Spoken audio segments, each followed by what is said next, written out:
আপনি প্রথমে আমি আপনার এই কোশ্চেনে উত্তর দেওয়ার আগে আমি যেটা বলতে চাই সেটা হলো যে ঘরোয়াভাবেও কিন্তু নাক বন্ধ থাকা ট্রিটমেন্ট করা যায় এবং বাই ম্যানুয়াল যে ফিডব্যাক দিতে পারবে, বাই ডিরেকশনাল ফিডব্যাক যে আপনি এখন কেমন ফিল করছেন, যদি নাকের হাড় বাঁকা থাকে আমরা রোগীদের জিজ্ঞাসা করি এখন আপনি নাক দিয়ে কেমন শ্বাস নিতে পারছেন, একদম লাইভ একটা আপডেট রোগী দিতে পারবে। রোগী লাইভ আপডেট, একটা পর্যায়ে রোগী বলে যে স্যার আমি এখন জীবনের সবচাইতে পারফেক্ট আছি, আমি এখন যে শ্বাস নিচ্ছি অসাধারণ, আমার নাক একেবারে ক্লিয়ার হয়ে গেছে। আমরা যখন আমাদের কাছে যখন আসে এই রোগীগুলোর আমরা যখন পরীক্ষা নিরীক্ষা করে দেখি, নাকের ভিতর ক্যামেরা দিয়ে দেখি, ম্যাক্সিমাম ক্ষেত্রে এগুলো পলিপ নয়। তাপমাত্রা কিন্তু সব জায়গায় সমান নয়। কেউ যদি গরম বাতাস নাক দিয়ে নেয় অথবা ঠান্ডা বাতাস নাক দিয়ে নেয় এবং এই ঠান্ডা বা গরম বাতাস যদি আমাদের ফুসফুসে যায় তাহলে কিন্তু আমাদের ফুসফুস ডে বাই ডে তার কার্যক্ষমতা হারিয়ে ফেলবে। আপনাদের সবাইকে শুভেচ্ছা সহ স্বাগত জানাচ্ছি আমাদের আজকের এই বিশেষ পডকাস্টে। আমাদের মাঝে উপস্থিত আছেন বাংলাদেশের স্বনামধন্য এন্ডোস্কোপিক নাক কান গলা বিশেষজ্ঞ সার্জন এবং একই সাথে তিনি গবেষণার কাজেও নিয়োজিত আছেন, যিনি এন্ডোস্কোপিক 2-হ্যান্ডেড ইএনটি সার্জারির পথিকৃৎ। বাংলাদেশে এই অনবদ্য একটি জার্নি তিনি শুরু করেছেন এবং একই সাথে নাক কান গলার অপারেশনের প্লাটিলেট রিস ফিব্রিং, যেটাকে পিআরএফ, এবং প্লাটিলেট রিস প্লাজমা, যেটাকে ক্লিনিক্যাল ভাষায় আমরা জানি পিআরপি নামে, এই দুটি যে জার্নি এটিরও শুরু করেছেন তিনি। এই দুটি অনবদ্য সংযোজন আমাদের বাংলাদেশের ইএনটি জার্নিতে। আমরা আর কথা না বাড়িয়ে চলে যাব তার কাছে। আমাদের সাথে আছেন ডাক্তার মোহাম্মদ হাসান আলী, তাকে আমরা স্বাগত জানাই। ডাক্তার মোহাম্মদ হাসান আলীকে আমরা যদি শুরুতেই জানতে চাই আর কি, খুব চিকিৎসা বিজ্ঞানের ভাষার বাইরে যদি জানতে চাই, এটি বিশেষত আমাদের রোগীদেরকে আরও অনেক বেশি সহযোগিতা করে। খুবই সাধারণ কিছু সমস্যা নিয়ে আমরা জানতে চাই। শুরুতেই ইএনটি জগতের মধ্যে খুবই কমন কিছু সমস্যা আছে, যেমন আমি যদি নাকের জায়গাতে আসি আপনার কাছে, নাক নিয়ে যদি আমরা কিছু বিশেষ সমস্যার নিয়ে জানতে চাই যেগুলো দৈনন্দিন জীবনে রোগীরা ভুগে এবং যথাযথ চিকিৎসার অভাবে সেটি দেখা যায় যে অনেক বড় আকার ধারণ করে, তখন গিয়ে আমাদের সাধারণ মানুষদের জন্য ওই সমস্যার সমাধান করাটা বেশ জটিল হয়ে যায়। তো আমরা নাক নিয়ে শুরুতে জানতে চাই। শুরুতে যদি আপনার কাছে চলে আসি যে নাক বন্ধ হওয়াটা আমাদের জন্য খুবই কমন একটা সমস্যা, যেটি আমাদের জন্য খুবই বিব্রতকর এবং ঋতু পরিবর্তনের সঙ্গে এই সমস্যাটার একটা বিরাট সংযোগ রয়েছে। তো নাক বন্ধ হলে আসলে আমাদের কি করা উচিত, নাক বন্ধই বা কেন হয়? আপনাকে অসংখ্য ধন্যবাদ। আপনি খুব সুন্দর একটা কোশ্চেন করেছেন এবং বাংলাদেশের এটা একটা খুবই কমন সমস্যা যে আমাদের নাক বন্ধ হয়ে যায়। এই নাক বন্ধ যদি কারো হয় আমাদের প্রথমে নির্ণয় করতে হয় যে নাক তার কী কারণে বন্ধ হয়েছে। নাক কি এক নাকি বন্ধ নাকি দুই নাকি বন্ধ থাকে? আপনি একটা জিনিস জেনে আপনার ভালো লাগবে যে আমাদের নাকের একটা সাইকেল আছে যেটাকে নেজাল সাইকেল বলে। প্রতি 90 থেকে 120 মিনিট পর পর এক নাকের রক্ত সঞ্চালন বৃদ্ধি পায়। আপনার কখনো ডান নাকের রক্ত সঞ্চালন বাড়বে, তার 90 থেকে 120 মিনিট পর আবার বাম নাকের রক্ত সঞ্চালন বেড়ে যাবে। যে নাকের রক্ত সঞ্চালন বেড়ে যায় ওই নাকটা একটু বন্ধ বন্ধ লাগে, ঠিক আছে? এটি কিন্তু একটা কমন ফেনোমেনা, একদমই কমন ব্যাপার যে দুই নাক একসাথে সমানভাবে কখনোই খোলা থাকে না।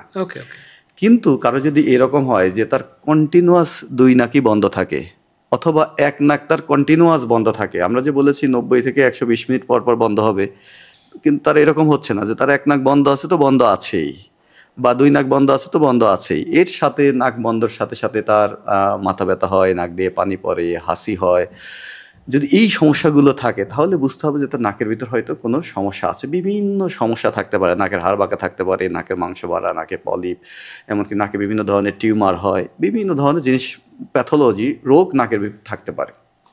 এটার জন্য তাছাড়া আপনি যেটা বলেছেন যে সিজনাল ভেরিয়েশনের সাথে নাক বন্ধ খোলা এই একটা রিলেশন আছে। যেমন এখন যে ঋতুটা চলছে, এখন আপনার বসন্তকাল চলছে, এখন সময়টা যেরকম যে না গরম না শীত, রাইট, এই সময়ে আপনার বাতাসে দেখবেন যে প্রচুর পরিমাণে পোলেন থাকে, প্রচুর ধুলাবালি থাকে। এই সময়ে বাতাসে প্রচুর পরিমাণে রেণু বা পোলেন থাকে, প্রচুর ধুলাবালি থাকে। এই ধুলাবালিগুলো যখন আপনার নাকের সংস্পর্শে আসে বা বাতাসটা কিছুটা কিন্তু ড্রাই, শুষ্ক, যখন বাতাস ড্রাই থাকে তখন আমাদের মিউকোজাগুলো, নাকের যে ভিতরে পাতলা পর্দা বা চামড়া থাকে সেটাকে মিউকোজা বলে, এই মিউকোজাগুলো ড্রাই হয়ে যায়, শুষ্ক হয়ে যায়। অথবা এই যে অ্যালার্জিক যে জিনিসগুলো বললাম, ধুলাবালি অথবা আপনার ডাস্ট, যে কোনো ডাস্ট হতে পারে, অথবা পোলেন, পরাগরেণু, এগুলো যখন নাকের ভিতর ঢুকে তখন অ্যালার্জিক রিয়াকশন হয়। এবং এই অ্যালার্জিক রিয়াকশানের জন্য নাকের ভিতর আপনার যে মিউকোজা স্কিনগুলো আছে এই স্কিনগুলো ফুলে যায় এবং এই স্কিনের নিচে পানি জমে, অ্যালার্জিক হলে যেটা হয় ইডেমা পানির মতো জমে, এই জন্য নাকটা বন্ধ হয়ে যায়। শুরুর দিকে আমরা যেটা দেখি যে রোগীরা নিজেরা একটু ঘরোয়াভাবে চিকিৎসা করার চেষ্টা করেন, বা রোগীরা আপনার চেম্বারে আসলে এই সমস্যাগুলো কী কী উপসর্গগুলো নিয়ে আসেন আর কি, এই নাক বন্ধ হওয়া নিয়ে, অথবা আপনারা দেখেছেন কিনা বা আপনারা এমন কোনো কেস পেয়েছেন কিনা যে রোগী শুরুতে আসলে নাক বন্ধ হওয়ার মতো স্বাভাবিক সাধারণ উপসর্গ নিয়ে এসেছিল, কিন্তু আপনি পরে পরে দেখা গেছে যে প্যাথোলজিক্যাল বা অন্যান্য পরীক্ষায় একটা অন্য গুরুতর সমস্যা ধরা পড়েছে, এরকম হয় কিনা? হ্যাঁ, আপনি যথার্থই বলেছেন যে মাঝে মাঝে এই সিম্পল সমস্যা অনেক বড় রোগের লক্ষণ হতে পারে। তো আপনি প্রথমে আমি আপনার এই কোশ্চেনে উত্তর দেওয়ার আগে আমি যেটা বলতে চাই সেটা হলো যে ঘরোয়াভাবেও কিন্তু নাক বন্ধ থাকার ট্রিটমেন্ট করা যায়। যে আপনার নাক ঘন ঘন বন্ধ হয়ে যায়, আপনার খুব অস্বস্তি হয়, মাথা ব্যথা হয়, আপনি পারিবারিকভাবে কিছু কাজ করলে আপনি নাকের স্বাস্থ্যের জন্য খুব উপকার হবে এরকম কিছু কাজ আপনি পারিবারিকভাবে করতে পারেন। আপনি ঘরোয়াভাবে কিছু কাজ করলে সেটা আপনার নাক বন্ধ থাকার জন্য খুব উপকার হতে পারে। যেমন আপনার যদি ঘন ঘন নাক বন্ধ হয়ে যায় তাহলে আপনি নাকে নর্মাল স্যালাইন দিয়ে ওয়াশ করতে পারেন। নর্মাল স্যালাইন খুবই অ্যাভেলেবেল একটা জিনিস, এটা দিয়ে আপনি নাক ওয়াশ করতে পারেন। কিভাবে ওয়াশ করতে পারেন এটা আপনি ইউটিউবে দেখলেই এখন পেয়ে যাবেন। আমরা নিজেরাও আমাদের চ্যানেলে এটা দিব যে আমরা আশা করব যে কিভাবে নাক পরিষ্কার করতে হয়। অথবা এই যে সিজনাল পরিবর্তনের এই সময়টাতে আমি বলেছি বাতাস খুব ড্রাই হয়ে যায়, খুব শুষ্ক থাকে, বাতাসের আর্দ্রতা অনেক কমে যায়। সেই জন্য আপনি আপনার ঘরের আর্দ্রতা বাড়ানোর জন্য আপনি ঘরের একপাশে একটা সিম্পল জিনিস, যে আপনি ঘরের একপাশে একটা কেটলি আপনি গরম করে রাখলেন, কেটলির ভিতর পানি দিয়ে জাস্ট লাইনে দিয়ে রাখলেন, ওখান থেকে যে ভ্যাপারটা বের হবে পুরো ঘরের আপনার আর্দ্রতা বজায় রাখবে। এখন বোধহয় কিছু আধুনিক যন্ত্র বেরিয়েছে যেটা আসলে ঘরের আর্দ্রতা ঠিক রাখার জন্য। রাইট, খুব সুন্দর বলেছেন যে হিউমিডিফায়ার বলে এটাকে। হিউমিডিফায়ার কিন্তু এখন খুবই কমন এবং এগুলোর দাম কিন্তু খুব বেশি না। আপনি অনলাইন থেকে 200-300 টাকায় একটা হিউমিডিফায়ার কিনতে পারবেন এবং একটা কিনলে দীর্ঘদিন যায়। আপনি জাস্ট ওর ভিতর পানি দিবেন, পানি দিয়ে ইলেকট্রিক লাইনে আপনি সুইচ দিয়ে রাখবেন, অটোমেটিক ওখান থেকে ভ্যাপার বের হইতে থাকবে। এই ভ্যাপারগুলো আপনার শ্বাসনালীতে গিয়ে শ্বাসনালীতে একটা সুদিং ইফেক্ট দিবে। আপনার মিউকোজাগুলো বা আপনার শ্লেষ্মা ঝিল্লি যেটা নাকের ভিতর, এইটাকে আপনার স্মুথ রাখবে, এটাকে শুকাইতে দিবে না, ফলে আপনার নাক বন্ধ ভাবটা কমে যাবে। এছাড়া আপনি ভিটামিন সি জাতীয় খাবার কিন্তু নাকের মিউকোজার হেলথের জন্য খুবই জরুরি। আপনি লেবু, কমলা, মালটা, আঙুর, পেয়ারা এগুলো আপনি বাড়িতে খেতে পারেন, এগুলো খুবই উপকার দেবে আপনাকে। এবং যখন আপনার নাক বন্ধ থাকে বা ঘন ঘন নাক বন্ধ হয় বা অ্যালার্জির সমস্যা আছে, আপনি এই অ্যালার্জি জাতীয় খাবার, যে খাবারে আপনার অ্যালার্জি হয়, এক একজন মানুষের অ্যালার্জি কিন্তু এক একটা জিনিসে হয়। আপনার যে খাবারে অ্যালার্জি হয় বা যে পরিবেশে গেলে আপনার অ্যালার্জি হয়, অ্যালার্জির সমস্যা বেড়ে যায়।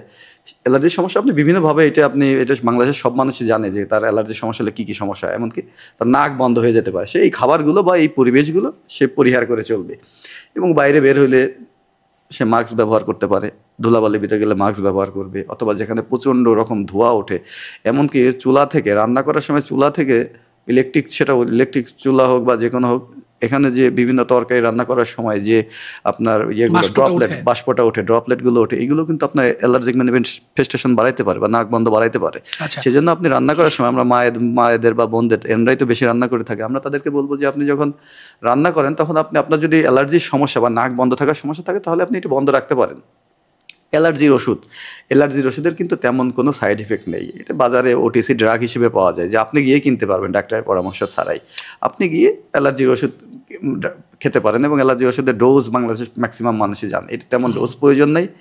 আপনার অ্যালার্জির সমস্যা হলে আপনি অ্যালার্জির ওষুধ খেলেন। আপনার কাছে একটা প্রশ্ন, সেটা হচ্ছে যে এই সমস্যাটা যেহেতু খুবই ঘরে ঘরে কমন, খুবই সমস্যা, রোগীরা নাকবন্ধের সমস্যা নিয়ে ঠিক কোন সময়টাতে ডাক্তারের চেম্বারে আসবে বা আপনার কাছে কখন আসবে, আপনি কী পরামর্শ দেন রোগীদের জন্য? দেখুন, আপনার নাকের সমস্যা হয়েছে, নাক ঘন ঘন বন্ধ থাকছে, আপনি পারিবারিক যে ট্রিটমেন্টগুলোর কথা আমি বললাম, এই ট্রিটমেন্টগুলো আপনি রেগুলার মেনে চলছেন এবং এতে আপনি প্রথম দিকে হয়তো একটু উপকার পাবেন, সাময়িকভাবে উপকার পাবেন, আস্তে আস্তে সময়ের সাথে সাথে আপনার তেমন উপকার হচ্ছে না। আপনার নাক কন্টিনিউয়াস বন্ধ থাকছে, আপনার প্রচণ্ড মাথা ব্যথা হচ্ছে এবং এই মাথা ব্যথার জন্য আপনি যখন সকালে ঘুম থেকে উঠছেন তখন আপনি মাথা তুলতে পারছেন না, এত বেশি মাথা ব্যথা হচ্ছে আপনার হাসি কাশি লেগেই আছে। হ্যাঁ, এবং এমনকি আপনার যদি কখনো নাক দিয়ে রক্ত পড়ে, আপনার ঠান্ডা তো লেগেই থাকে, নাক দিয়ে সর্দি পড়ে, সাথে মাঝে মাঝে নাক দিয়ে রক্ত আসছে, তখন কিন্তু আপনাকে অবশ্যই একজন ইএনটি বিশেষজ্ঞের কাছে যেতে হবে। আপনার কাছে এখানেই আসবো আমরা একটু, যে নাক বন্ধ হওয়া তো খুবই কমন সমস্যা, এর সঙ্গে অ্যালার্জির একটা সম্পর্ক আছে। কিছু ঘরোয়া চিকিৎসা নিলে হয়তো ভালো থাকা যায়, বা অনেকের শীতকালীন বা সিজনাল কিছু পরিবর্তনের সঙ্গে এটা হয়। এটা খুবই সাধারণ সমস্যা, এর সমাধানও হয়তো একটু সাধারণ স্বাভাবিক। তবে নাক দিয়ে রক্ত পড়া একজন সাধারণ রোগীর কাছে, বা আমি যদি নিজেই নিজের কাছে একজন নন ক্লিনিক্যাল ব্যাকগ্রাউন্ডের মানুষ হিসেবে আমার কাছে মনে হয় যে নাক দিয়ে রক্ত পড়ে, এটা শুনতেই বা এটা এক্সপিরিয়েন্স করাটাই খুবই ভয়ানক শুরুতেই আসলে। তো নাক দিয়ে রক্ত পড়ে কেন আসলে, এবং ভয় পাওয়ার মতো কিছু আছে কিনা, বা কেন নাক দিয়ে রক্ত পড়ে, কোন কোন উপসর্গ, কোন কোন আরও উপসর্গ থাকতে পারে নাক দিয়ে রক্ত পড়ার সঙ্গে, যেটা অন্য কোনো রোগের নির্দেশ করছে, বা রোগীদেরকে আসলেই নাক দিয়ে রক্ত পড়ার পরেই ইএনটি সার্জনের কাছে আসা উচিত কিনা, বা আপনি তো অনেক রোগী দেখেছেন নাক দিয়ে রক্ত পড়ার, নাক দিয়ে রক্ত পড়া নিয়ে একটু জানতে চাই। দেখুন, নাক দিয়ে রক্ত পড়া এটা মেডিকেলের ভাষায় বলে এপিস্ট্যাক্সিস। নাক দিয়ে অ্যানি ফর্ম, যে ফর্মেই রক্ত পড়ুক, এটাকে এপিস্ট্যাক্সিস বলে। এটা যেমন খুব সাধারণ একটা সমস্যা থেকে একদম জটিল সমস্যার লক্ষণ হতে পারে। যেমন কারো যদি নাকের মিউকোজাগুলো, আমি আগেই বলেছি নাকের ভিতর যে পর্দা থাকে সেটাকে মিউকোজা বলে, কারো যদি মিউকোজা পাতলা হয়, একবারে পাতলা বা শ্লেষ্মাযুতলি পাতলা হয়, ওইটি যদি ড্রাই হয়ে যায় বিভিন্ন পরিবেশগত কারণে, যদি ড্রাই হয়ে যায়, তাহলে কিন্তু আপনি জোরে যদি হাসি দেন তাহলেও কিন্তু আপনার নাকের মিউকোজাটা আপনার ফেটে গিয়ে ওখান দিয়ে রক্তপাত হতে পারে। এমনকি অনেকে আপনি নাক দিয়ে যখন নাক ঝাড়েন, সর্দি যখন পরিষ্কার করেন, সর্দি পরিষ্কার করেন, সর্দি পরিষ্কার করতে গেলেও কিন্তু আপনার মিউকোজা ইনজুরি হতে পারে, ওখান থেকে রক্তপাত হতে পারে। এবং মোস্ট কমন যে কারণ বেসিক্যালি ট্রমার জন্য বা আঘাত পাওয়ার জন্য, আপনি সামান্য একটু আঘাত পেলেন, অ্যানি ফর্ম, যে ফর্মে আপনি আঘাত পান, আপনি নাক ঝাড়তে গিয়ে আঘাত পেতে পারেন, জোরে হাসি দিয়ে আঘাত পেতে পারেন, অথবা নাক আপনি ঘষলেন আঘাত পেতে পারেন, অথবা পড়ে গিয়ে আঘাত পেতে পারেন। বাচ্চাদের যেটা কমন হয়, বাচ্চারা পড়ে যায়, পড়ে গিয়ে একটু নাকে আঘাত পেলে ওখান থেকে রক্ত পড়ছে, এগুলো কিন্তু একেবারেই কমন। কিন্তু যদি একদম তাজা রক্ত আসে আর কি, যেটা আমি বুঝতেই পারছি যে রক্তটা কোনো ঘটনার পরিপ্রেক্ষিতে আসেনি, খুবই ন্যাচারালি আসতেছে এবং বেশ পরিমাণে রক্ত আর কি, থামানোও কষ্টকর হচ্ছে, এরকম কেসও তো হতে পারে আর কি। সেক্ষেত্রে কেন হয়? যদি স্পন্টোনিয়াস কারো রক্ত যায়, কন্টিনিউয়াস তার রক্ত যাচ্ছে, তখন আমরা তার ডিটেইলস একটা হিস্ট্রি নেই রোগের, যে তার এই রক্ত পড়াটা কি মাঝে মাঝেই যাচ্ছে, এক নাক দিয়ে যাচ্ছে নাকি দুই নাক দিয়ে যাচ্ছে, রক্তটা কি শুধু নাক দিয়েই বেরোচ্ছে না সাথে মুখ দিয়েও রক্তটা যায়, এবং সে কতদিন ধরে এই সমস্যাটা বোধ করছে, এবং এই রক্ত যখন পড়ে সে এই রক্তটা কিভাবে বন্ধ করে, এটা কি অটোমেটিক্যালি বন্ধ হয় নাকি আপনার তার জন্য মেডিকেশনের প্রয়োজন হয়, সে কি কোনো ওষুধ দীর্ঘদিন ধরে খাচ্ছে কিনা, কারণ পার্শ্ব প্রতিক্রিয়া হিসেবে হতে পারে। কিছু ওষুধ আছে যেমন ব্লাড থিনার, হার্টের রোগীগুলো আছে যারা রক্ত পাতলা করে যে ওষুধ, রক্ত পাতলা করে যে ওষুধ, যাদের হার্টের বাইপাস সার্জারি হয়েছে বা যাদের হার্টের সমস্যা আছে, তাদের রক্ত যাতে জমাট না বেঁধে যায় এই জন্য কিছু ওষুধ ব্যবহার করা হয়।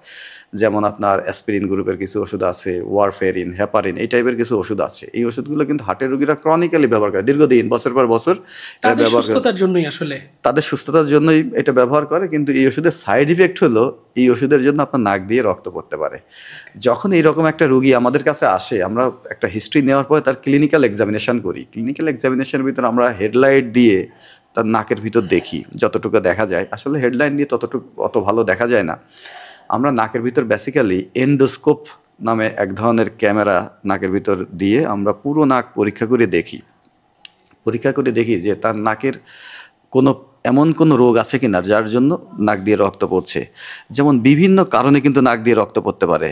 একটা হচ্ছে যে আপনার, আমি আগেই বলছি, আঘাতের জন্য পড়তে পারে। 2 নম্বর, নাকের ভিতর যদি কোনো আপনার হাড় বাঁকা থাকে, নাকের হাড়, কারো যদি নাকের হাড় অনেক বেশি বাঁকা থাকে তাহলে কিন্তু তার নাক দিয়ে রক্ত পড়তে পারে। এমনকি তার কারো সাইনোসাইটিসের সমস্যা আছে, নাকের হাড় বাঁকার জন্য তার দীর্ঘদিন ধরে তার সাইনোসাইটিসের সমস্যা, এই সাইনোসাইটিসের জন্য তার নাক দিয়ে রক্ত পড়তে পারে। অ্যাডোলেসেন্ট যে সমস্ত বাচ্চারা আছে, বিশেষ করে ছেলে বাচ্চা যাদের বয়স আপনার 13, 14, 15, এই বয়সে বাচ্চাদের এক ধরনের মানে প্রচণ্ড রকম টরেনশিয়াল ব্লিডিং বলে, যে নাক দিয়ে প্রচণ্ড রক্ত পড়ে। একটা অ্যাডোলেসেন্ট বাচ্চা যার নাক দিয়ে প্রচণ্ড রক্ত পড়ে, যে রক্ত কোনো মতেই বন্ধ করা যায় না, এটাকে আমরা বলি ন্যাজোফ্যারিঞ্জিয়াল অ্যানজিওফাইব্রোমা। এটা নাকের একটা টিউমার। টিউমারটা রক্তনালীর টিউমার। এই টিউমারটা কিন্তু ক্যান্সার না, বিনাইন টিউমার। কিন্তু এই টিউমার আপনি যতদিন পর্যন্ত না অপারেশনের মাধ্যমে অপসারণ না করবেন ততদিন কিন্তু তার রক্ত পড়তে থাকবে। এবং এটা আসলে ওষুধে বা অন্য কোনো মেডিকেশনে কাজ করে না? না না না, যদি আপনার নাসোফ্যারিঞ্জিয়াল অ্যাঞ্জিওফাইব্রোমা নামে যে রোগটি বললাম, বা নাকের যে একটা রক্তনালীর টিউমার, এটার জন্য যদি হয় তাহলে আপনার এটা কোনো ওষুধে এটা বন্ধ হবে না, সার্জারিতে যেতেই হবে, তা সার্জারিতে যেতে হবে। ঠিক আছে, আমরা ইনিশিয়ালি রক্ত বন্ধ করার জন্য কিছু ওষুধ দিতে পারি বা নাকের ভিতর প্যাক দিতে পারি। তবে প্যাক দেওয়ার ক্ষেত্রে খুব সাবধান, যে আপনি নাকের ভিতর প্যাক দিতে গিয়ে আবার ওই টিউমারটাকে ইনজুরি করে ফেললেন। এটাও কি এন্ডোস্কোপিক সার্জারির মধ্যে দিয়ে করেন আপনারা? হ্যাঁ হ্যাঁ, এটা এন্ডোস্কোপিক আপনি সার্জারির মধ্যে নিজে তো করছেন? হ্যাঁ, আমরা দীর্ঘদিন ধরে করছি এবং এটার সবচাইতে বেস্ট সার্জারি হচ্ছে এন্ডোস্কোপিক সার্জারি। কেননা আপনার পুরো টিউমার ইন টোটো ভিতর থেকে নিয়ে আসতে হবে। আপনি যদি ইন টোটো না আনতে পারেন, একটা সিম্পল বিটস অফ টিস্যু ভিতরে রেখে আসেন, তাহলে কিন্তু এটা রিকার করে। মজার ব্যাপার হলো এই টিউমারটি যে আমি অ্যাঞ্জিওফাইব্রোমা, যদিও এটা একটা রেয়ার ডিজিজ, যেহেতু আমরা আলোচনা করছি সেই জন্য আমরা এটা বলি, এই টিউমারগুলো নাকের ভিতরে এক ধরনের সিউডোপোর্ট, মানে এর এক ধরনের মেকি পার মতো তৈরি করে বিভিন্ন জায়গার ভিতর, প্লেনের ভিতর ঢুকে যায় এই টিউমারগুলো। নাকের ভিতর বিভিন্ন জায়গা যেখানে ফাঁকা পায় সেই দিক দিয়ে ওরা ঢুকে যায়, সিউডোপোর্ট বলে, মানে কৃত্রিম পায়ের মতো দিয়ে বিভিন্ন জায়গায় ঢুকে যায়। আপনি মনে করেন সমস্ত পা বের করে নিয়ে আসছেন, একটা পা ভিতরে থেকে গেছে, একটা সিউডোপোর্ট আছে, ওখান থেকে কিন্তু রিকার করতে পারে। এবং এটা কিন্তু হরমোনের সাথে, টেস্টোস্টেরন হরমোনের সাথে এটার সম্পর্ক আছে। মানে বয়সন্ধিকালীন যে পরিবর্তনগুলো হয় সেটাও ব্যাহত হতে পারে পরবর্তীতে গিয়ে। এটা যেহেতু আপনার হরমোনাল একটা টিউমার এবং এটা এক্সক্লুসিভলি এই টিউমারটা কিন্তু মেলদের হয়। ওকে ওকে, যেহেতু টেস্টোস্টেরন ডিপেন্ডেন্ট একটা আপনার টিউমার, সেই জন্য এইটা ছেলে বাচ্চাদের হয়, এটা মেয়ে বাচ্চাদের হয় না।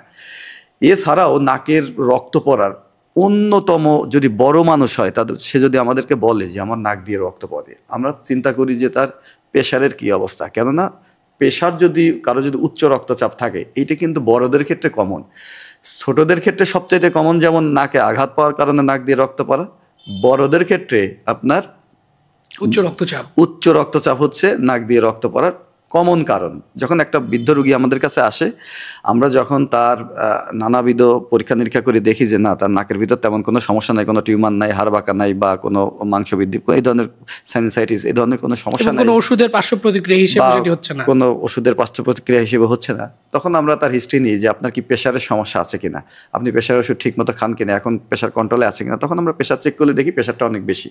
তখন কিন্তু আমরা জাস্ট প্রেশারের ওষুধ দিয়ে এবং পেশেন্টটাকে একটু রিল্যাক্স করে ঘুমের ওষুধ দিয়ে বা নাকের ভিতর ড্রপ দিয়ে প্রেশারটাকে, এবং প্রেশারের ওষুধ দিয়ে প্রেশারটাকে মানে নর্মাল রেঞ্জের ভিতর নিয়ে আসলে কিন্তু তার নাক রক্ত পড়া বন্ধ হয়ে যাবে। ঠিক আছে। আচ্ছা, আমরা তো শুনলাম রক্ত পড়া নিয়ে অনেক, কিন্তু আপনার চেম্বারে আসার আগেও যদি কারো যদি মানে তাৎক্ষণিকভাবে সে যদি সমাধান করতে চায়, ঘরোয়াভাবে নাক দিয়ে তার রক্ত পড়ছে, রোগীরা আসলে সেক্ষেত্রে কি করবে? ঘরোয়াভাবে নাক দিয়ে রক্তপাত হলে তাৎক্ষণিক সমাধানটা কি? হ্যাঁ, দেখুন আপনি খুব সুন্দর একটা কোশ্চেন করেছেন। কেননা রোগী কিন্তু আপনার চেম্বারে এসে নাক দিয়ে রক্ত পড়বে তা নয়। ঠিক আছে, রোগীর বাসায় সে কাজ করার সময় বা স্কুলে গিয়ে, কলেজে গিয়ে বা বাজারে বিভিন্ন জায়গায় গিয়ে রক্ত পড়তে পারে। তখন সে কি করবে? প্রথমত যেটা করতে হবে, আপনার যদি নাক দিয়ে রক্ত পড়ে তাহলে আপনাকে সামনের দিকে একটু ঝুঁকে নাকটা, সামনের দিকে যে নাকের যে নরম অংশ, এইটা এরকম ধরে 5 থেকে 10 মিনিট এরকম নাকে চাপ দিয়ে রাখবে। এটা হচ্ছে ভেরি ফার্স্ট স্টেজ, এটাকে বলে হিপোক্রেটস ম্যানোভার। হ্যাঁ, এটা করলে আপনার যদি সামনে দিয়ে রক্ত পড়ে, যে জায়গা দিয়ে সবচাইতে বেশি কমন রক্ত পড়ে, নাকের যে আমাদের দুই নাকের মাঝে যে পার্টিশন থাকে, এই পার্টিশনের মাঝের যে পার্টিশন, এই পার্টিশনের সবচাইতে সামনের যে জায়গা, এই জায়গা থেকে বেসিক্যালি কমনলি রক্ত পড়ে। ওইখানে রক্তের একটা প্লেক্সাস বলে, বিভিন্ন ধরনের রক্তনালী ওখানে এসে মিলিত হয়েছে, ওইটাকে বলে কিসেলবার্গ প্লেক্সাস। ওই প্লেক্সাসটাকে বলে কিসেলবার্গ প্লেক্সাস, বা ওখানে রক্তনালীর একটা, ওখানে বিভিন্ন ধরনের রক্তনালী এসে ওখানে মিলিত হয় ওই জায়গাতে একটু আঘাত পেলেই রক্ত পড়ে। সেই জন্য আপনি সামনের দিকে একটু ঝুঁকে আপনি যখন নাক এরকম 5 থেকে 10 মিনিট বন্ধ করে রাখবেন, ম্যাক্সিমাম ক্ষেত্রে রক্তটা বন্ধ হয়ে যাবে। আচ্ছা, এরপর আপনি ছেড়ে দিবেন। ছেড়ে দিয়ে যদি দেখেন যে এর পরেও রক্ত বন্ধ হয়নি, তাহলে ঠিক একই ম্যানুভার, একই ব্যাপারটি আবার 5 থেকে 10 মিনিট করবেন। এরকম ধরে বন্ধ করে রাখলেন, তখন মুখ দিয়ে আপনাকে শ্বাস নিতে হবে, তখন আবার দেখবেন যে বন্ধ হচ্ছে কিনা। যদি বন্ধ না হয়, দ্বিতীয়বারে বন্ধ না হয়, এইবার আপনাকে নাকের উপর আইস প্যাক দিতে হবে। আমাদের এখন ম্যাক্সিমাম বাড়িতে বা আশেপাশে সব জায়গাতেই বরফ পাওয়া যায়। আপনি ওই বরফ নিয়ে নাকটা প্রথমে এরকম বন্ধ করে রাখতে হবে, কিন্তু নাকটা এরকম বন্ধ করে রেখে নাকের উপরে এই যে নাকের যে ব্রিজ, আমাদের নাকের যে ব্রিজ, এই ব্রিজের উপরে একটা কাপড়ে করে বরফ নিয়ে ওই বরফটা আপনি এখানে ধরলেন, নাকটা আপনার বন্ধ আছে, এরকম বন্ধ আছে নাকটি, আপনি এখানে বরফটা ধরলেন 10 মিনিট। এতে করে বরফ যেটা করে, বরফ রক্তনালীকে, ঠান্ডা শীতল পরিবেশ রক্তনালীকে সংকুচিত করে, রক্তনালীকে সংকুচিত করে দিবে, আপনার রক্তপাত বন্ধ হয়ে যাবে। ঠিক আছে। এবং আপনি যদি বেশি বয়সে যারা প্রেশারের সমস্যা আছে তাদের যদি মানে প্রেশারের ওষুধ দেখা গেলো সে রাত্রে খায়নি, অথবা সে সকালে প্রেশারের ওষুধ খায়, প্রেশারের ওষুধ খায়নি এই জন্য রক্ত পড়ছে, সে তাকে কিন্তু সাথে সাথে প্রেশারের ওষুধটা খেয়ে নিতে হবে। আচ্ছা আচ্ছা। যে তাকে প্রেশারটা কমাইতে হবে।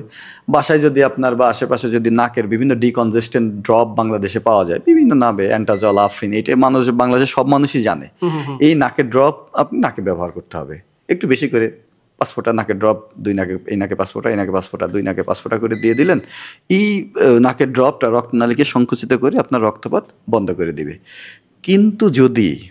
কিন্তু যদি আপনি এই প্রসিডিওরগুলো করছেন কিন্তু ভালো হচ্ছে না, কিন্তু আপনার রক্ত পড়া বন্ধ হচ্ছে না, তখন অবশ্যই আপনাকে একজন ইএনটি বিশেষজ্ঞের কাছে যেতে হবে। কারণ আপনার, এবং যখন আপনি যাবেন তখন আপনি ঘন ঘন নাক মোছার প্রয়োজন নেই। অনেকে কী করে, টিস্যু নিয়ে বা কাপড় নিয়ে আপনি বারবার মুছতে থাকে এবং আমাদের চেম্বারে এসে বলে, ডাক্তার সাহেব আমার রক্তে পুরো আমার কয়েক বালতি রক্ত পড়ে গেছে। ঠিক আছে, এটা কয়েক বালতি রক্তের কথা বলে। আপনার একজন হিউম্যান মানুষের শরীরে, একজন মানুষের শরীরে 5 থেকে 6 লিটার রক্ত থাকে। যদি 2 বালতি রক্ত পড়ে যায় তাহলে তাদের কত লিটার, তাহলে মানুষ বুঝেন। সাধারণ মানুষের একটা এক্সপ্রেশন, সাধারণ মানুষের কিন্তু এটা এক্সপ্রেশন। এটা আপনি এক ব্যাগ রক্ত দিয়ে, এক ব্যাগ রক্ততে 450 ml থাকে একটা, আমরা মানুষের শরীরে যে ব্যাগ রক্ত দেওয়া হয়, এই এক ব্যাগ রক্ত দিয়ে আপনি পুরো ফ্লোর, আপনার বাড়ির পুরো জায়গা, রাস্তা পুরো ভরে দিতে পারবেন রক্ত, তাই না? কারণ মানুষ কিন্তু 1 ফোঁটা রক্তকে অনেক বেশি ভাবে, হ্যাঁ, এবং খুবই ভয় পেয়ে যায়, খুব ভয় পেয়ে যায়, হঠাৎ করে রক্ত চলে আসে, হঠাৎ করে ভয় পেয়ে যায়। সেই জন্য আপনি যেটা করতে হবে যে বারবার মোছার প্রয়োজন না, নাকটা ধরে মুখ দিয়ে শ্বাস নিতে নিতে আসেন, মুখের ভিতর যদি রক্ত যায় তখন আপনি থুতু দিয়ে ফেলে দেন। ঠিক আছে, নাকটা ধরে রাখলে এখন আপনি প্রেশার দিয়ে চলে আসলেন ডাক্তারের কাছে। এরপরে চিকিৎসক আপনার নাকটা পরীক্ষা করে দেখবে যে আপনার এইটা কি কারণে রক্ত যাচ্ছে, কারণটা ইভ্যালুয়েট করে সেই অনুসারে ট্রিটমেন্ট দিবে। ঠিক আছে।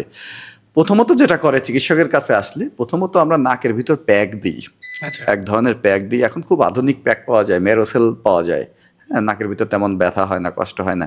এই মেরোসেল প্যাকটি নাকের সামনে দিয়ে সামনে থেকে একদম পিছন পর্যন্ত দিয়ে দেওয়া যায়। এই প্যাকটি দিলে বেসিক্যালি রক্তটা বন্ধ হয়ে যায়। 24 থেকে 48 ঘন্টা, অনেক সময় 72 ঘন্টা পর্যন্ত এই প্যাকটি রাখা হয়।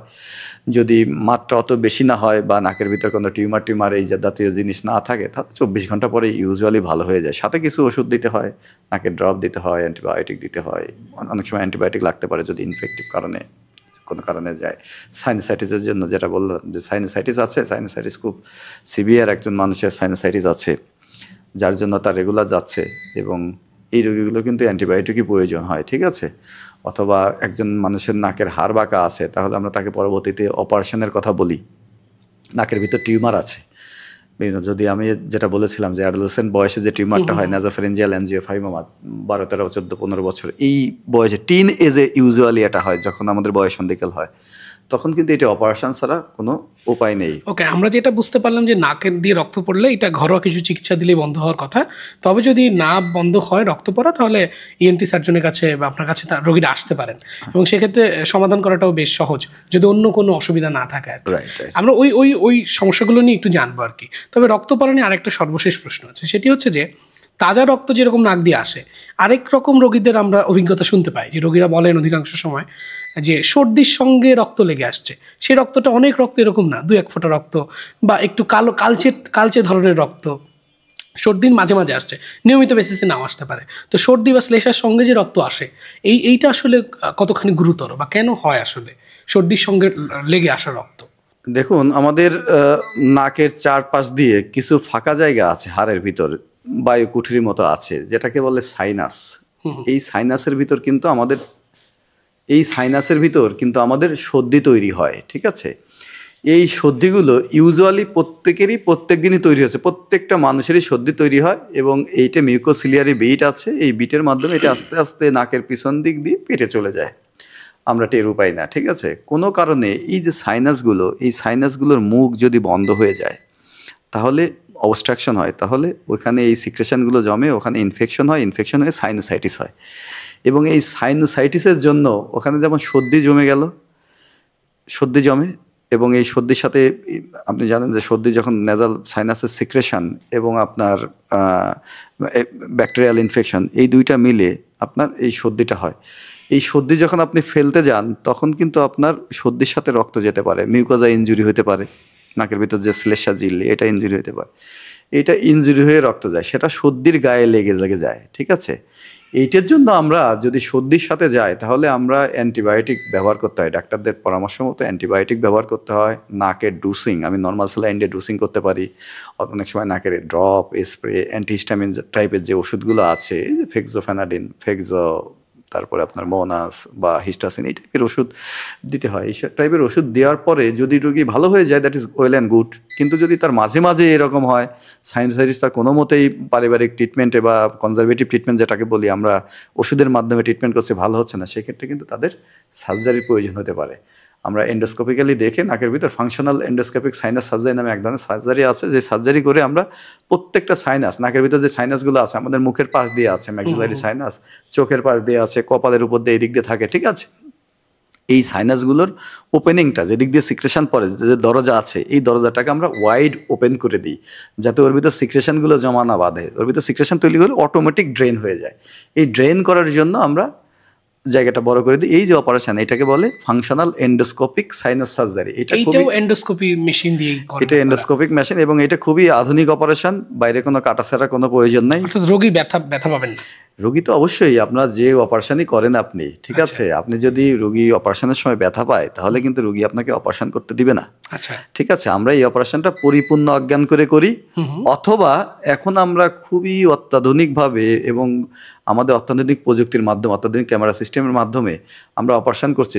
সেক্ষেত্রে আমরা শুধুমাত্র নাক অবশ করে, আচ্ছা, শুধুমাত্র স্থানিক চেতনানাশক নাকে দেই, নাকের বিভিন্ন জায়গায় আমরা ইনজেকশন দিই। রোগীর চেতনা থাকেন, রোগী সজাগ থাকেন। হ্যাঁ, রোগী সজাগ থাকে, শুধু নাক অবশ করি। রোগী অপারেশনের সময় আমাদের সাথে কথা বলে। আপনি তো অপারেশন নিয়মিতই করছেন না? আমরা এই অপারেশন নিয়মিত করছি, এবং অপারেশনের সময় রোগী পরিপূর্ণ সজাগ থাকে, আমাদের সাথে সমস্ত কথা বলে, এবং তার জীবনের অনেক রোগী আছে, তার জীবনের নানাবিধ গল্প আমাদের সাথে অপারেশনের সময় শেয়ার করে। এমনকি আমাদের রোগী অপারেশনের সময় আমাদেরকে গানও শোনায়। তার মানে ওটির যে একটা অস্বস্তির জায়গা ছিল, সেই অস্বস্তির জায়গা নেই। না, ভীতির জায়গা ছিল, ওই ভীতির জায়গাটা নেই। না, সেই ভয়টি নেই। এবং রোগীরা এটা খুব প্রেফার করে, খুব এনজয় করে, যে তার অজ্ঞানের ভয় নেই, তাকে অজ্ঞান থেকে জ্ঞান ফেরাবে। অনেক রোগী কিন্তু বাংলাদেশে আছে যাদের নাকের হাড় বাঁকা আছে বা সাইনোসাইটিস আছে, নাক দিয়ে এই যে রক্ত পড়ার কথা যেটা বললাম, যে নাকের হাড় বাঁকার জন্য রক্ত পড়ে বা সাইনোসাইটিসের জন্য রক্ত পড়ে, তারা শুধুমাত্র অজ্ঞান হইতে হবে বলে এই ভয়ে কিন্তু তারা অপারেশনে যেতে চায় না, ফলে তারা ভালো হয় না। আমরা যখন তাদেরকে বলছি যে আমরা আপনার পুরোপুরি বা অজ্ঞান না করে শুধুমাত্র স্থানিক চেতনানাশক দিয়ে নাক অবশ করে আপনার অপারেশন করে দিব, এবং অপারেশনের সময় আপনি আমাদের সাথে কথাবার্তা সবই পাবেন, শুধুমাত্র আপনি ব্যথা পাবেন না, এবং বাই ম্যানুয়াল যে ফিডব্যাক, বাই ডিরেকশনাল ফিডব্যাক, যে আপনি এখন কেমন ফিল করছেন। যদি নাকের হাড় বাঁকা থাকে, আমরা রোগীদের জিজ্ঞাসা করি এখন আপনি নাক দিয়ে কেমন শ্বাস নিতে পারছেন, একদম লাইভ একটা আপডেট রোগী দিতে পারবে। রোগী লাইভ আপডেট। একটা পর্যায়ে রোগী বলে যে স্যার, আমি এখন জীবনের সবচাইতে পারফেক্ট আছি, আমি এখন যে শ্বাস নিচ্ছি অসাধারণ, আমার নাক একেবারে ক্লিয়ার হয়ে গেছে। ঠিক আছে, রোগী কিন্তু এটা আমাদেরকে বলে, তখন আমরা, এটা তো ডাক্তারদের জন্য খুবই স্যাটিসফাইং, মানে ওটি টেবিলেই যখন একদম ফিডব্যাক দেয় রোগীরা, এটা কেমন লাগে? অসাধারণ। আপনার একটা রোগীকে ট্রিটমেন্ট করছেন, রোগী আপনাকে বলছে যে আমি আমার জীবনে সবচাইতে ভালো শ্বাস নিচ্ছি, একদম ডাক্তারের জন্য এর থেকে ভালো স্যাটিসফাইং জিনিস তো আর নেই, হতে পারে। এবং এখানে আপনি জেনে আরো লাগবে, খুশি হবেন, সেটা হলো যে আমরা এখন এন্ডোস্কোপিক 2-handed ENT সার্জারি চালু করেছি। আমরা এন্ডোস্কোপিক 2-handed ENT সার্জারি নিয়ে আপনার থেকে গল্প শুনবো পরবর্তীতে, তবে এটি আগে শুনে ফেলবো আর কি। সেটা হচ্ছে আমরা নাকের ভিতর আমাদের যে এন্ডোস্কোপ ক্যামেরা সিস্টেম আছে, আমরা এখন যে ক্যামেরা সিস্টেম ব্যবহার করছি খুবই অত্যাধুনিক ক্যামেরা, বিভিন্ন ধরনের ক্যামেরা সিস্টেম আছে।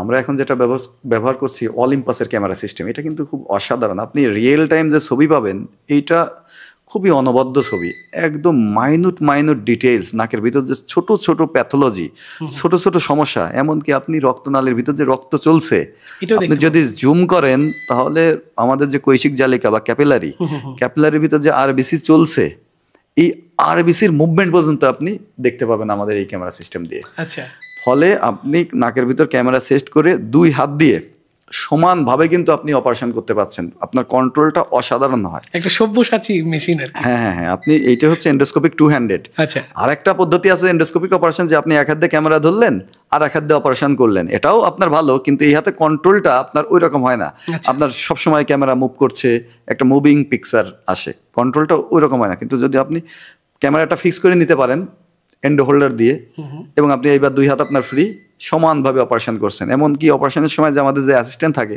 সেও চাইলে ভিতর ভিতর সাকশন দিতে পারে, বা আমার কোনো প্রয়োজন, একটা জায়গা চাপানোর প্রয়োজন, একটা জায়গা আমার একটু ধরে রাখা প্রয়োজন, আমার অ্যাসিস্ট্যান্ট চাইলে ওই জায়গাটা ফোরসেপ দিয়ে ধরে সরায় রাখতে পারে। ফলে আমার জন্য কাজ করার জন্য আরও জায়গা তৈরি হলো। আমরা টু হ্যান্ডেড না, এন্ডোস্কোপিক টু হ্যান্ডেড না, আমরা বেসিক্যালি আমাদের অ্যাসিস্ট্যান্ট তার দুই হাতও ভিতরে কাজ করতে পারে। একটা হচ্ছে ক্যামেরা আছে, আমার দুই হাত আছে, অ্যাসিস্ট্যান্টটা দুই হাতও নাকের ভিতর দিয়ে আমার কাজ করার জন্য, সুবিধার জন্য পটটা তৈরি করে রাখতে পারে। এটা অসাধারণ রোগীদের জন্য। ঠিক আছে, আমরা তাহলে একটু আপনার কাছে যেটা শুনতে চাই সেটা হচ্ছে নাকের মধ্যকার যে পলিপাস বলে অনেক ক্ষেত্রে আর কি, বা রোগীরা অনেক নামে রাখতে পারেন, এবং বেশ বিব্রতকর সমস্যাটা। অনেক রোগী দেখা যায় যে অন্যান্য ঘরোয়া চিকিৎসা নিতে গিয়ে সেই পলিপাস অনেক সময় ফেটে যায়, রক্তপাত হয়, এবং জীবনযাত্রা প্রচুর পরিমাণে ব্যাহত হয় আর কি জীবনযাত্রা। তো সেই জায়গা থেকে নাকের পলিপাস নিয়ে আপনার কাছে জানতে চাই, রোগীরা সাধারণত কেমন উপসর্গ নিয়ে আসেন, এবং নাকের পলিপাস বা নাকের যে পলিপ, এটির আসলে চিকিৎসা, আধুনিক চিকিৎসা কী, এবং আপনারা সার্জারির জগতে কী করছেন এটি নিয়ে? আপনাকে ধন্যবাদ। আমাদের বাংলাদেশের মানুষের একটা কমন ন্যারেটিভ হলো যে তাদের নাকে কোনো কিছু হইলেই আমার নাকে পলিপ হয়েছে, সেটা নিজেরাই বলেন, তা নিজেদের কাছে নিজেরাই বলেন, ডায়াগনোসিস করেন আমার নাকে পলিপ হয়েছে। সেটা আপনার নাকের হাড় বাঁকা হোক, মাংস বৃদ্ধি হোক, বা অন্য যে কোনো সমস্যা, আপনার নাকের ভিতরে টিউমার, ক্যান্সার, যাই হোক, রোগী আপনার কাছে এসে বলবে যে আমার নাকে পলিপ হয়েছে, পলিপাস হয়েছে, পলিপ হয়েছে, বিভিন্ন ধরনের কথা বলে। ঠিক আছে, আমরা আমাদের কাছে যখন আসে এই রোগীগুলোর, আমরা যখন পরীক্ষা নিরীক্ষা করে দেখি, নাকের ভিতর ক্যামেরা দিয়ে দেখি, ম্যাক্সিমাম ক্ষেত্রে এগুলো পলিপ নয়, হয় মাংস বাড়া আছে অথবা হাড় বাঁকা আছে। এগুলো আপনি আপনার নাকটা যদি একটু ভালো করে খেয়াল করেন, আয়নার সামনে গিয়ে আপনার নাকের যে আমাদের নাকের যে টিপ আছে, টিপটা যদি একটু উপরের দিকে উঁচা করে ধরেন, তাহলে দেখবেন নাকের ভিতর দুই নাকের নিচের দিকে লাল লাল দুইটি মাংস দেখা যায়। ঠিক আছে, আমাদের দেশের মানুষের একটা কমন চিন্তা ধারণা, বা মানুষ মনে করে যে ওই যে মাংস দেখা যাচ্ছে ওইটাই মনে হয় পলিপ। ঠিক আছে, এবং আমাদের যে গ্রাম্য চিকিৎসকরা আছেন, তাদের কাছে গেলে তারা বলে যে এইটা পলিপ। ঠিক আছে, এবং আমাদের এই পলিপের কিন্তু নানাবিধ ভ্রান্তিকর ট্রিটমেন্ট বাংলাদেশে চলছে, অপচিকিৎসা চলছে, নানাবিধ অপচিকিৎসা চলছে। আমাদের রোগীরা কিন্তু আর্থিকভাবে, মানসিকভাবে ক্ষতিগ্রস্ত হচ্ছে। আপনার যেটা হয় যে একজন পল্লী চিকিৎসকের কাছে গেল, সে বলল আপনার নাকে পলিপ হয়েছে, এবং কিছু কিছু জায়গায় এই অপারেশন ছাড়া তাদের অ্যাডভার্টাইজ হলো যে অপারেশন ছাড়া পলিপের চিকিৎসা হয়। ঠিক আছে, তারা অনেক ক্ষেত্রে সময় নির্ধারণ করে দেন, তারা 7 দিনে 15 দিনের সমাধান ভালো হয়ে যাবে এ ধরনের বলে, এবং তারা ওই কথাগুলোতে মোটিভেটেড হয়ে, প্রলোভিত হয়ে তাদের কাছে যায়। যাওয়ার পরে আপনি যেটা বললেন যে তারা এই চিকিৎসা করতে গিয়ে পলিপ ফেটে যায়, পলিপ দিয়ে রক্তপাত হয়, নানাবিধ সমস্যা হয়। যখন তাদের কাছে যায়, তারা ওই যে নিচের দিকে যে মাংস বাড়া, সেটা কিন্তু আসলে মাংস বাড়া নয়, সেটা কিন্তু পলিপ নয়, সেটা হচ্ছে ইনফিরিয়র টার্বিনেট, বা টার্বিনেট নামে এক ধরনের মাংস। ঠিক আছে, এটা আমাদের মেডিকেলের ভাষায় বলে ইনফিরিয়র টার্বিনেট। ওই মাংসটা কিন্তু আপনার শরীরের জন্য খুবই জরুরি। আমরা নাক দিয়ে যে বাতাস নেই, এই বাতাসটা শীতকালে কিন্তু পরিবেশের তাপমাত্রা অনেক কম থাকে, যখন গরম পড়ে, গরমে কিন্তু পরিবেশের তাপমাত্রা অনেক বেশি থাকে। আপনি যদি শীতপ্রধান অঞ্চলের কথা চিন্তা করেন, বা মরুভূমিতে যে দেশগুলো আছে চিন্তা করেন, তাপমাত্রা কিন্তু সব জায়গায় সমান নয়। কেউ যদি গরম বাতাস নাক দিয়ে নেয় অথবা ঠান্ডা বাতাস নাক দিয়ে নেয়, এবং এই ঠান্ডা বা গরম বাতাস যদি আমাদের ফুসফুসে যায়, তাহলে কিন্তু আমাদের ফুসফুস ডে বাই ডে তার কার্যক্ষমতা হারিয়ে ফেলবে। তাহলে সৃষ্টিকর্তা আমাদের নাকের ভিতরে এমন একটা সিস্টেম রেখে দিয়েছে, যেটাকে বলে হিউমিডিফায়ার সিস্টেম অথবা এয়ার কন্ডিশনিং সিস্টেম। আপনার যে তাপমাত্রার বাতাসই যাক, সেটা গরম হোক ঠান্ডা হোক, এটা একটা নির্দিষ্ট তাপমাত্রায় নিয়ে তারপরে ফুসফুসে পাঠায়। এই যে হিউমিডিফাইং যে সিস্টেম বা এয়ার কন্ডিশনিং যে সিস্টেম, এই কাজটা করে কিন্তু এই মাংসটা, নিচের যে মাংস, অদ্ভুত, যেটাকে বলে আপনার ইনফিরিয়র টার্বিনেট। তো যখন তাদের কাছে যায়, তারা রোগীদেরকে ওইটা বোঝায় যে না, আপনার তো নাকের ভিতর পলিপ হয়েছে, আপনার নাকের ভিতর ওই মাংসটা উপকারী মাংসটা, এই মাংসটা নর্মাল কিন্তু একটা সাইজ আছে। যাদের অ্যালার্জির সমস্যা আছে, যাদের ঘন ঘন ঠান্ডা লাগে, ঠিক আছে, তাদের এইটা সামান্য বড় হতে পারে। আচ্ছা, সামান্য বড় হয় কিন্তু রোগ নয়, যখন এটি অনেক বেশি বড় হয়, হাইপারট্রফি ইনফিরিয়র টার্মিনেট অনেক বেশি বন্ধ হয়ে নাকটা পরিপূর্ণ বন্ধ করে দেয়, দেন এটা ট্রিটমেন্ট প্রয়োজন হয়। তার আগ পর্যন্ত কিন্তু এই টার্মিনেটের বা এই মাংস বাড়ার তেমন ট্রিটমেন্টের প্রয়োজন নাই। এটা স্বাভাবিক, এটা স্বাভাবিক, ঠিক আছে। আপনার এই মাংস বেড়েছে, আপনার বাতাস যাচ্ছে, এটা একেবারে স্বাভাবিক ঘটনা, আপনি তো শ্বাস নিতে পারছেন, সবকিছু করতে পারছেন, ঠিক আছে।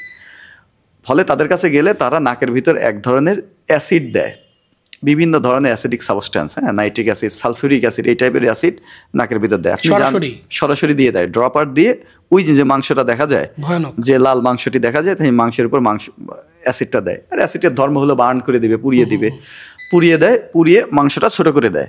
কিন্তু সমস্যা হচ্ছে আপনি যখন নাকের ভিতর একটু লিকুইড দিবেন, সেই লিকুইড কিন্তু আপনি যে জায়গায় দিচ্ছেন সেই জায়গায় কিন্তু থাকবে না। এই লিকুইডটা বা এই অ্যাসিডটা, নাইট্রিক অ্যাসিড বা সালফিউরিক অ্যাসিড, এই অ্যাসিডটা এটা তো বডি পার্টে চলে আসবে না, নাকের বিভিন্ন জায়গায় এটা ছড়িয়ে পড়বে।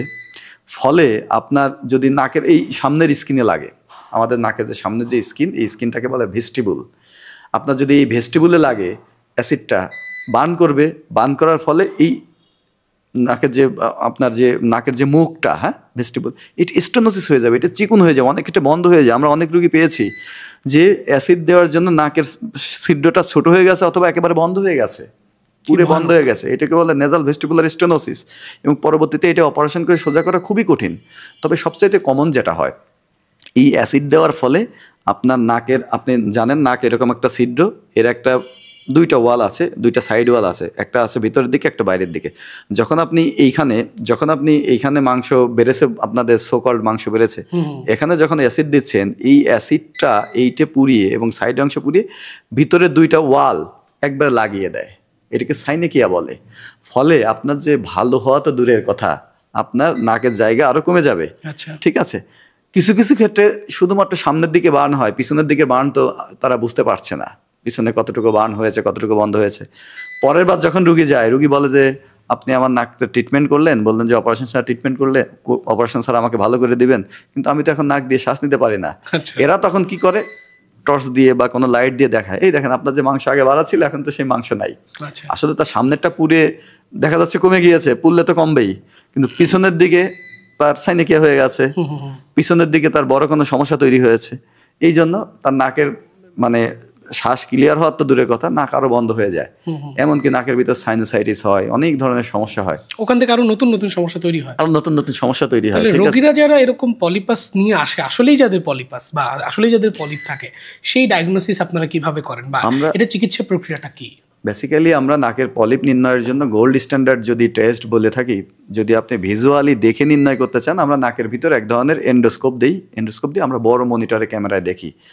পলিপের একটা চেহারা, নাকের মাংস বাড়ার একটা চেহারা। পলিপের চেহারা আঙুর ফল দেখতে যেরকম, সাদা আঙুর ফল, ঠিক তদ্রূপ আপনার পলিপের চেহারা।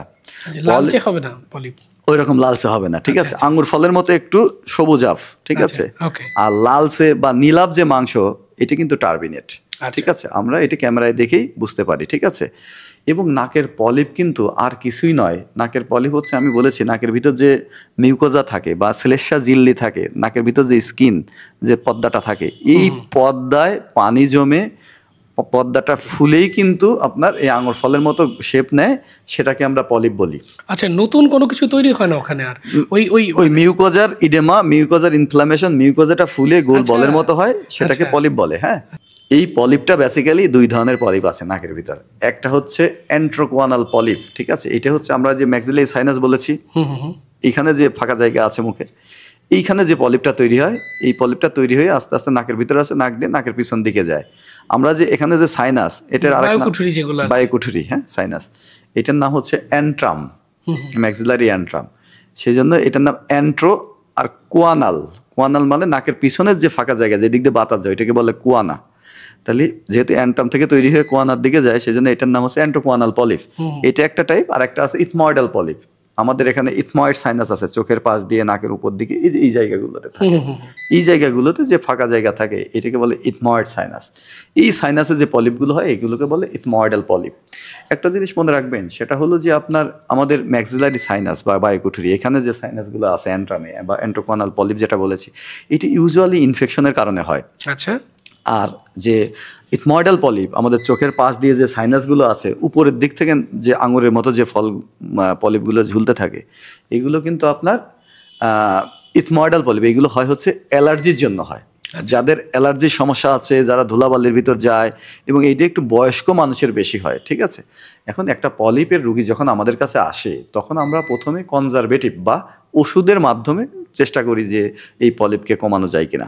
আমরা পেশেন্টের অ্যান্টিবায়োটিক দিই, আমরা পেশেন্টের স্টেরয়েড গ্রুপের ওষুধ মুখে খেতে দিই, হ্যাঁ, প্রেডনিসলন গ্রুপের ওষুধ একটা নির্দিষ্ট ডোজে আমরা দিই। অ্যান্টিহিস্টামিন দিই, অ্যান্টিহিস্টামিন মানে এই যে হিস্টাসিন, ফেক্সোফেনাডিন, ঠান্ডা কাশির যে ওষুধ, অ্যালাট্রল, এই ওষুধগুলো দিই। এবং আমরা নাকে স্টেরয়েড স্প্রে দিই। এখন মুখে স্টেরয়েড স্প্রে খাই, নাকেও আমরা স্টেরয়েড স্প্রে পাপের মাধ্যমে নাকের ভিতর দেয়, ঠিক আছে। এবং কিছু তাদেরকে ঘরোয়াভাবে কিছু জিনিস করতে বলি, রেগুলার আমরা তাদেরকে নাক পরিষ্কার করতে বলি, নর্মাল স্যালাইন দিয়ে পরিষ্কার করতে পারে, আপনার হিউমিডিফায়ার ব্যবহার করে, যেটা বললাম যে বাতাসকে, বাষ্প, ঘরের ভিতর আপনার তাপ বাষ্পটাকে, আর্দ্রতাটাকে নিয়ন্ত্রণ করতে পারে। এবং অন্যান্য যে খাবারগুলোতে তার সিভিয়ার অ্যালার্জি হয়, এই জিনিসগুলো পরিহার করবে। এতে করে যদি রুগীরা ভালো থাকে তাহলে তো ভালো, যদি ভালো না হয় সেক্ষেত্রে অপারেশনের প্রয়োজন হয়।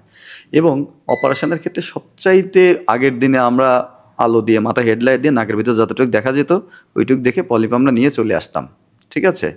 জাস্ট ইন্টারনাজাল পলিপেক্টমি করতাম, নাকের ভিতর থেকে যতটুকু দেখা যায় পলিপ নিয়ে চলে আসতাম। এতে করে কী হতো, রিকারেন্স হতো। আপনি পরিপূর্ণ যদি পলিপ ক্লিয়ার না করেন এবং নাকের ভিতর প্রত্যেকটা সাইনাস, আমরা অনেক ধরনের সাইনাস আছে নাকের ভিতর, আমি ম্যাক্সিলারি সাইনাস বলেছি, ইথময়েড সাইনাস বলেছি, এখানে আছে ফ্রন্টাল সাইনাস একদম পিছন দিকে উপরের দিকে যেটা ব্রেনের সাথে, ওইখানে আছে আপনার স্পেনার্ড সাইনাস।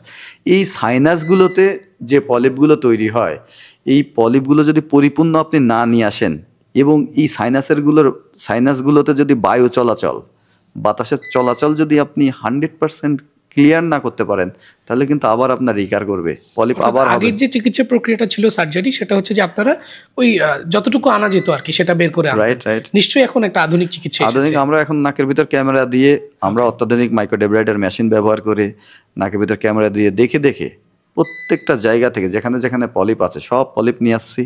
এবং প্রত্যেকটা সাইনাসের যে মুখ, যে সাইনাস যাতে বায়ু চলাচল যাতে ঠিক মতো চলে, সাইনাস থেকে সিক্রেশন, যে সাইনাসের ভিতর যে তরল পদার্থগুলো তৈরি হয়, এই পদার্থগুলো যাতে বের হইতে পারে, আমরা সাইনাসের মুখগুলো অনেক বড় করে দিচ্ছি। ফলে আপনার বাতাস সঞ্চালন যখন বৃদ্ধি পাবে, সাইনাসের সিক্রেশন যখন বের হয়ে যাবে, তখন কিন্তু আর পলিপ তৈরি হবে না। আপনার sinus as long as your sinus is okay, যতদিন পর্যন্ত আপনার সাইনাস খুব ভালো মতো কাজ করছে, এখানে কোনো বাধা নেই, বাতাস ঠিক মতো যাচ্ছে, তখন কিন্তু পলিপ হবে না। আচ্ছা। তাহলে আমরা ওই কাজটাই করছি, ঠিক আছে। আমরা পুরো জায়গাটা ওপেন করে দিচ্ছি, ওপেন করে যাতে বায়ু চলাচল স্বাভাবিক করে দিচ্ছি। এবং পরবর্তীতে আমরা যাতে নাকের স্প্রে ব্যবহার করলে, স্টেরয়েড গ্রুপের স্প্রে ব্যবহার করলে যাতে সাইনাসগুলোতে পৌঁছায়, যেখানে পলিপ হয়েছিল, যে মিউকোজাগুলো আমরা বলেছি, পলিপ কিন্তু এই যে মিউকোজাস ফুলে হয়, সেলেসা ঝিল্লিগুলো ফুলে হয়, এখানে পানি জমে হয়। আমরা যদি ওইখানে স্টেরয়েড গ্রুপের ওষুধটা পৌঁছাইতে পারি স্প্রের মাধ্যমে, তাইলে কিন্তু আর ফুলবে না। আমরা অপারেশন করছি দুইটা কারণে, একটা হচ্ছে তার পলিপটা অপসারণ করছি, 2 নম্বর অপারেশন পরবর্তীতে যাতে আমরা সাইনাসগুলোতে ওষুধ পৌঁছাইতে পারি, পরবর্তীতে যেন পলিপ আবার গ্রো না করতে পারে, পলিপ যাতে রিকারেন্স যাতে না হয়, এই জন্য আমরা ওখানে স্টেরয়েড যাতে দিতে পারি, এই জন্য কিন্তু আমরা অপারেশন করছি।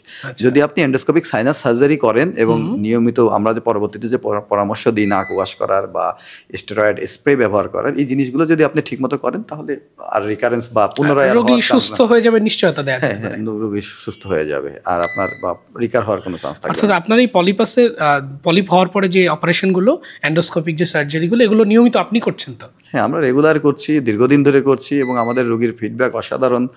আমরা রিকারেন্স এখন পর্যন্ত আমরা যে পদ্ধতিতে অপারেশন করছি, এবং রিকারেন্স প্রিভেন্ট করার জন্য কিন্তু আপনি যেটা জানেন যে আমরা এখন রিকারেন্স প্রিভেন্ট করার জন্য নাকের ভিতর মিউকোজা যাতে গ্রোথটা ঠিক মতো হয়, মিউকোজা যাতে হেলদি থাকে, খুব দ্রুত রোগী সুস্থ হয়ে যায়, রিকারেন্স নয়, আমরা কিন্তু অপারেশন পরবর্তীতে পিআরপি ব্যবহার করছি। আচ্ছা। প্ল্যাটিলেট রিচ প্লাজমা, এখানে প্রচুর গ্রোথ ফ্যাক্টর থাকে, হ্যাঁ, সেই গ্রোথ ফ্যাক্টরগুলো নাকের মিউকোজার হিলিংটাকে